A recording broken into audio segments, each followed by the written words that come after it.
हवाई अड्डे पर, एयरपोर्ट पर. در فرودگاه. در فرودگاه. मैं एथेंस की फ्लाइट बुक करना चाहता हूं. من میخواهم یک پرواز به آتن رزرو کنم. من میخواهم یک پرواز به آتن رزرو کنم. क्या ये डायरेक्ट फ्लाइट है? این یک پرواز مستقیم است. این یک پرواز مستقیم است. मेहरबानी करके खिड़की पर जगह दें, सिगरेट ना पीने वालों की.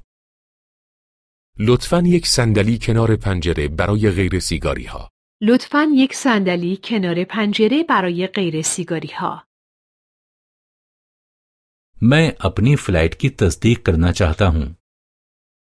من میخواهم بلیت رزروم را تایید کنم. من میخواهم بلیت رزروم را تایید کنم.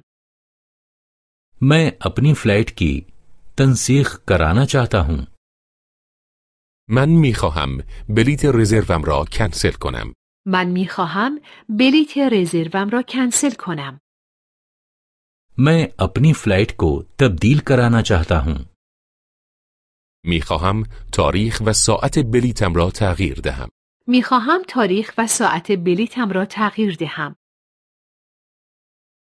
अगला जहाज रोम कब जाएगा? پرواز بعدی به روم چه زمانی است؟ پرواز بعدی به روم چه زمانی است؟ क्या 2 सीटें खाली हैं? آیا 2 جای دیگر خالی است؟ آیا 2 جای دیگر خالی است؟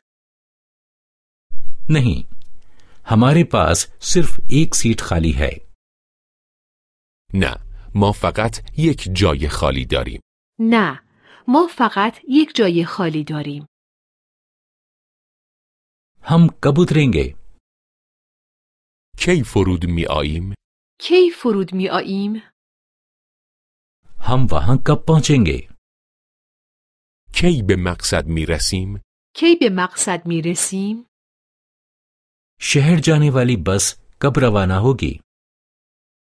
کی اتوبوس به مرکز شهر می رود؟ کی اتوبوس به مرکز شهر می رود؟ क्या ये आपका सूटकेस है?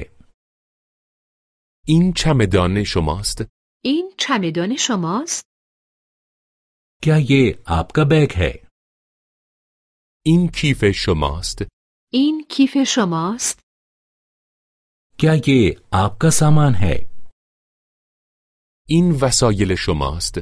این وسایل شماست؟ मैं कितना सामान ले जा सकता हूं? چه مقدار بار می توانم با خود بیاورم؟ چه مقدار بار می توانم با خود بیاورم؟ 20 किलो? 20 کیلو. 20 کیلو. क्या सिर्फ 20 किलो? چی؟ فقط 20 کیلو؟ چی؟ فقط 20 کیلو؟